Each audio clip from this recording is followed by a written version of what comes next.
was going through the local give-it-away marketplace ads and found a Panasonic CD player that was free, and it said, does not work. So I thought, okay, perfect, I'll pick this up and see whether we can make it work, and then I can decide whether I want to hang on to it or whether I want to sell it.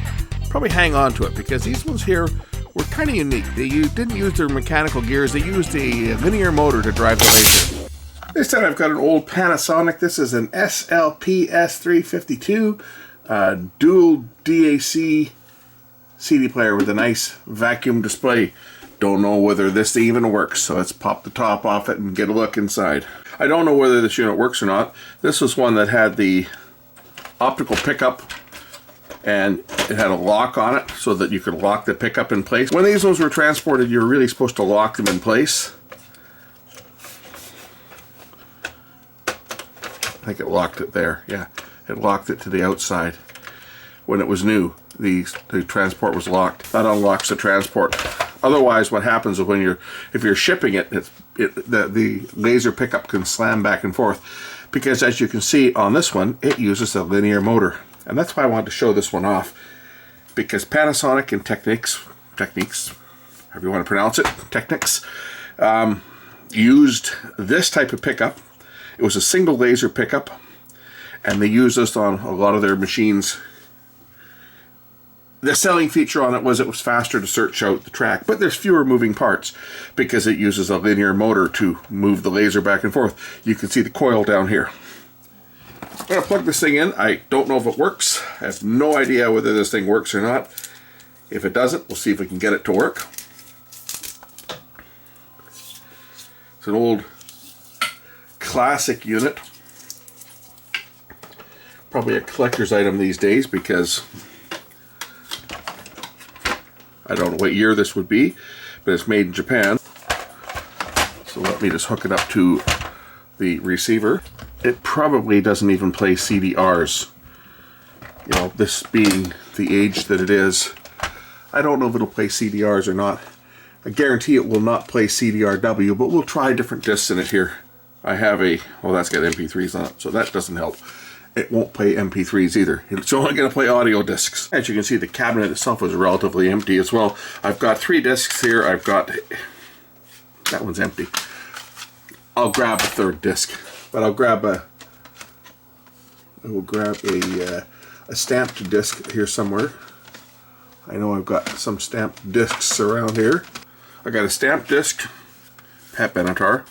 I've got a burned disc, and I've got a CDRW. We'll see what this plays, whether it'll play any of them or whether this thing's totally shot, because I don't know. Turn it on. The display lights up. Nice blue display. That part works. Let's first try a pre-recorded stamped disc, because it has the best chance of playing that, considering how old this thing is. Will it play? Will it play? And it does. Okay, well, we know it plays a stamped disc. Let's try a CDR. Let's see if it will play a CDR disc.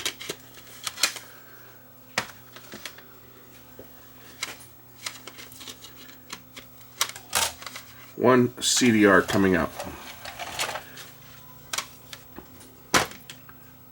Is it going to play this disc? Is this thing working? This CD player might be working.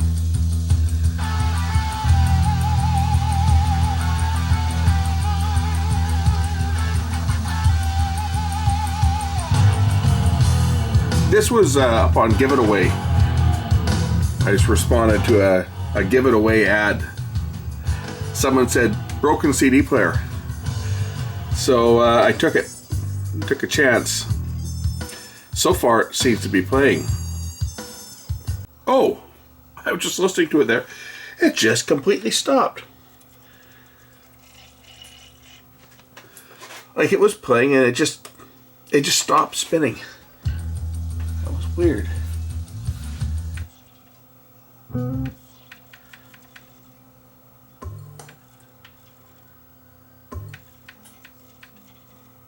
Like mid-song, it was just stopped playing.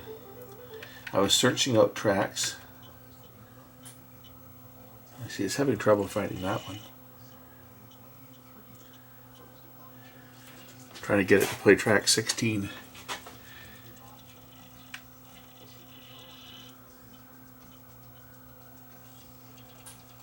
Huh.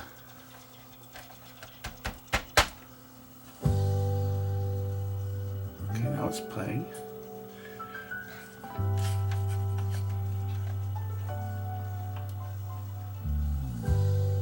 What's going on?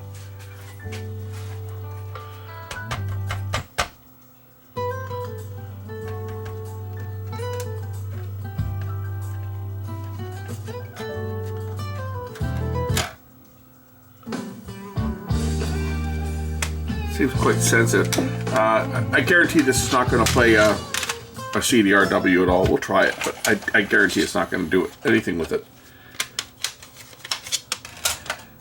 Will it even acknowledge that there's a disc installed? Nope. So it will not play CDRW, which I did not expect it to, because this I was surprised it even played CDR for that matter, because this machine's so old it was developed before CDRs. This is going to be early 80s, this machine. But the fact that it actually plays a CDR is actually quite remarkable, because a lot of these old players did not like CDRs. But this thing was just playing and just stopped on its own.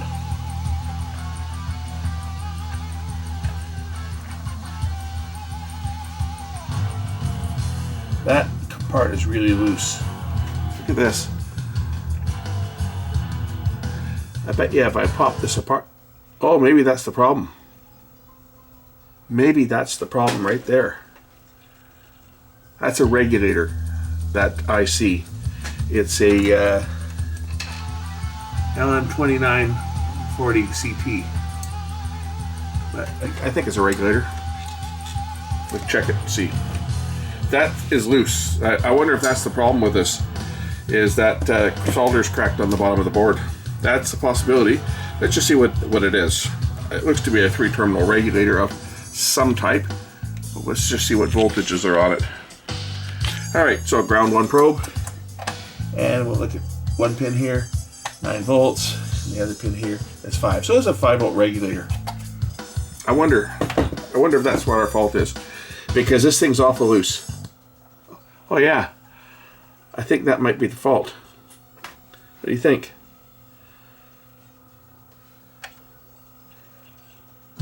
I think that might be the fault. Sometimes, you know, when you're working on things, you just find things by touching things. Moving things around. Give your capacitors a little tug here and there. See if anything's loose. Plugs on the back. And big components like regulators have a tendency, because of the heat that they generate, to fracture the solder. And I mean, this is really loose. I mean, look at this. Like, I think if I pull this board out on this thing, I'm going to find that that's where the fault is. So let's do just that. Unplug the power, turn on the soldering iron, and I probably should take the disc out first, but that's okay. I got a couple screws to pull on the back here. Pull the board out. Oh, I'm going to have to pull the front off too, it looks like, because I got some connectors up front, so I might want to pull that disc and pull the front tray off.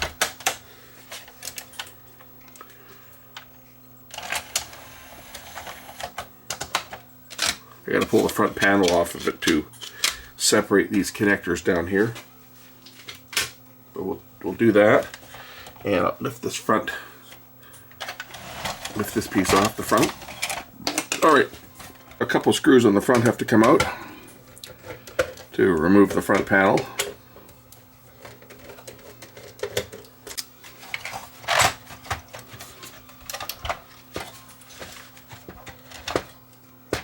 That's good enough anyway.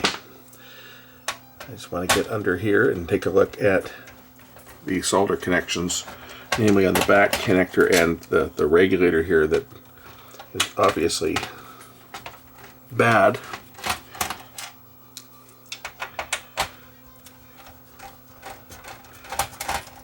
I don't want to disconnect the laser or anything, because then I have to go through the procedure of shorting out the diode so that it doesn't build up any static electricity. So I just want to turn this over, and oh yeah, look at this. Get a load of this. Yeah, this one's real bad. This is the fault here. Yeah, that shouldn't be like that. Okay, yeah, your solder connection should not be broken like that. How do the ones on the back look? The jacks look to be fine. In fact, they look like they've been redone at some point. But yeah, clearly there's our fault. Look at some of the other ones. I don't see any other ones that look to be particularly bad. So let's just resolder that regulator, and hopefully that'll make this thing work like a champ.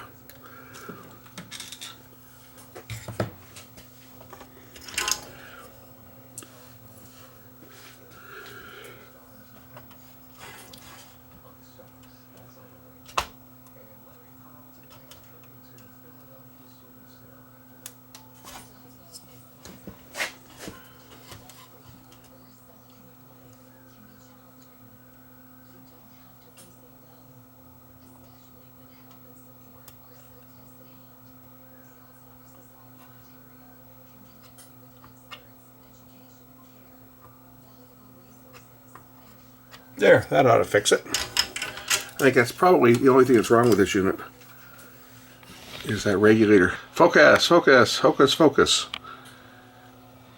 There we go. The others look fine. I don't see any other connections that look any worse for wear.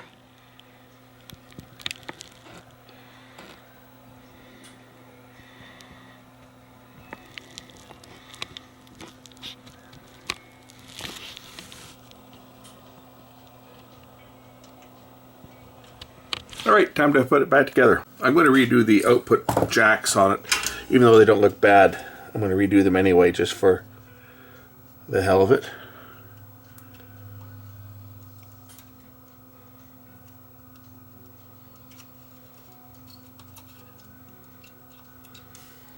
And this remote jack looks also, I don't think the remote jack would ever be used for anything, but I don't think this one had a remote on it, this CD player.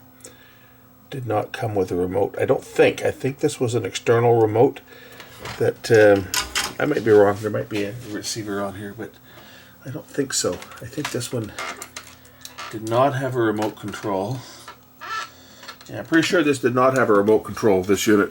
But if you had a Panasonic or Tic-Tic stereo that had a remote output, there was a plug on here that you could plug into the receiver and then use the remote that came with the receiver to control it. So put the board back in place and pop the screws back in.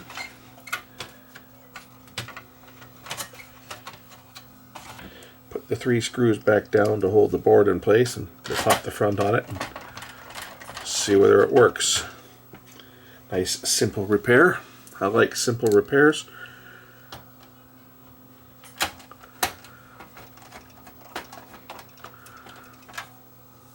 And I like free CD players. Not that anybody uses CDs anymore, right? At least that's what some would like you to believe, but I still know plenty of people that use CD players. Maybe not as many as they used to, but I still know people that use CD players. In fact, I know a guy that just got himself another one because he bought a CD collection. Somebody was getting rid of their CD collection. Sold like 600 CDs for 50 bucks. I don't know how I missed that one. A friend bought a bunch of CDs and has been going through them and offering me his duplicates. He says, hey, if I get any duplicates, you can have them. The thing is, most of the duplicates that he has been finding, I've already got. So it's like, yeah, I said to him, if you have any jazz and blues ones in there, let me know. I'll take those ones off your hands. I don't want the the John Cougar Mellencamp's and the Bruce Springsteen's and all that other stuff because I've already got it. Well, let's see if this searches out any better now than it did before, because I say it had trouble when I went to some of the further out tracks. It seemed to hang up. Again, this may just be because I'm playing a burned disc, and this unit here was never really designed to play burned discs, but it does seem to be playing them, except for it's not playing that track.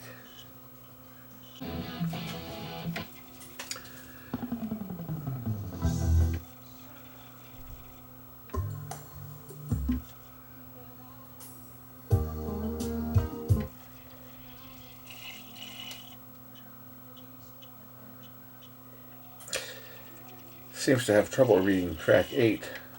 I wonder if it's just this disc. I'll just try a different disc in here. I'll try another. This disc has got, as you can see, it's got a fair number of scratches on it, so that might be why I'm having trouble reading that disc. And find another one here. I'll try this commercial disc first again.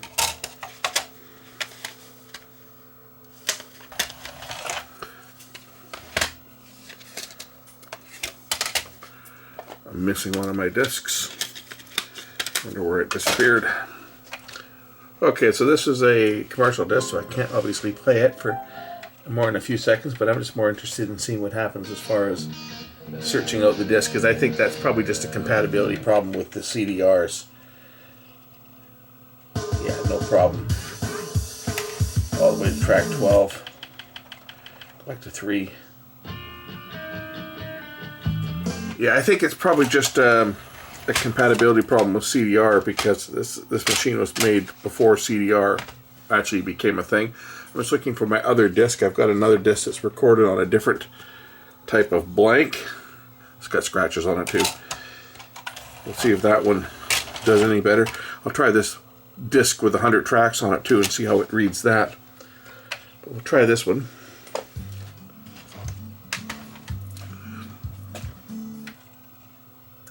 It's got 20 tracks on this one, so I'm going to just skip out here and see how it get up to track 10. Yeah, no problem. Up to track 20.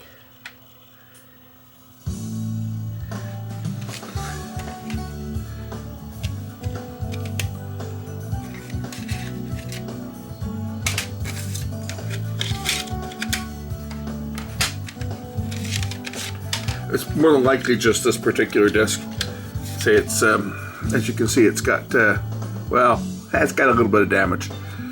My test discs don't tend to get looked after that well out here in the shop. They get put down and things get dropped on them, and they go in CD players that open the tray while the disc is still spinning and put nice big round concentric circles on them. So likely just this disc. It seems to be playing this CDR okay. It's even handling shock, and it doesn't shut off when I move the voltage regulator.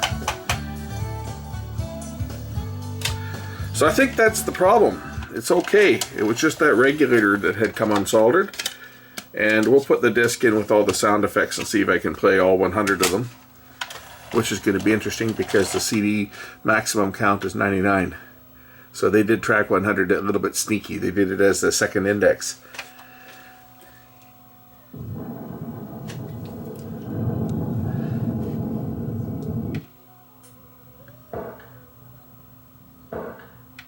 So I'll just skip ahead. Let's go ahead here. This is track number 21.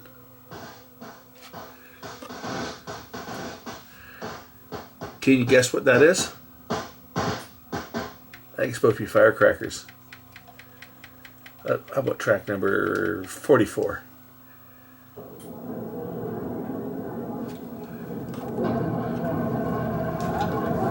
Sounds like a bowling alley.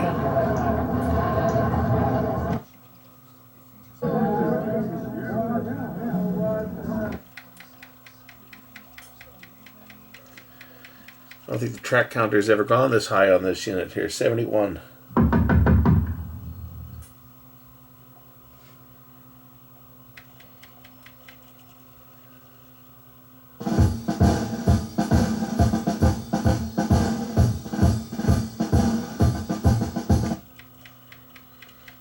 track 88.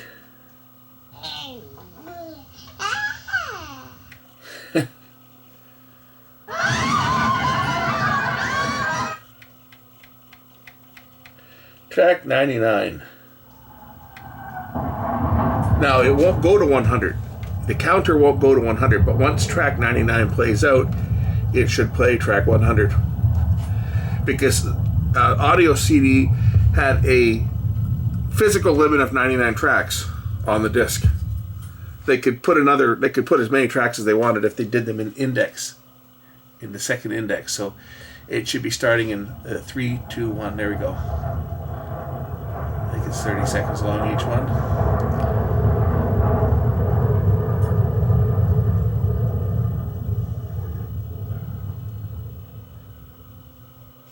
Yep, that was it. Track 100. Tells you what they all are, I think, on here. Oh, it tells you what some of them are. It doesn't tell you what they all are. The actual, the disc jacket tells you what they are. I've got 4 discs. It was given to me years ago. Somebody gave me these. Thought they might be useful in video production. It's like, yeah, right. I don't think so. Not those corny sound effects. Anyway, I think this one, we can call this one a success. It seems to be doing the job it was designed to do. Play CDs. I'm just going to let this disc play just to make sure that it doesn't have any issues going down the road. But I think we got another one here fixed. Don't forget the solder connection problems on regulators. That's the big one, regulators and power transistors. Just from the heating and cooling cycle, the wave solder doesn't hold up, and these were obviously dipped at the time. This would have been done with a wave soldering machine, I'm sure. Anyway, saved another one from the scrap heap. We'll catch you in the next one. Bye.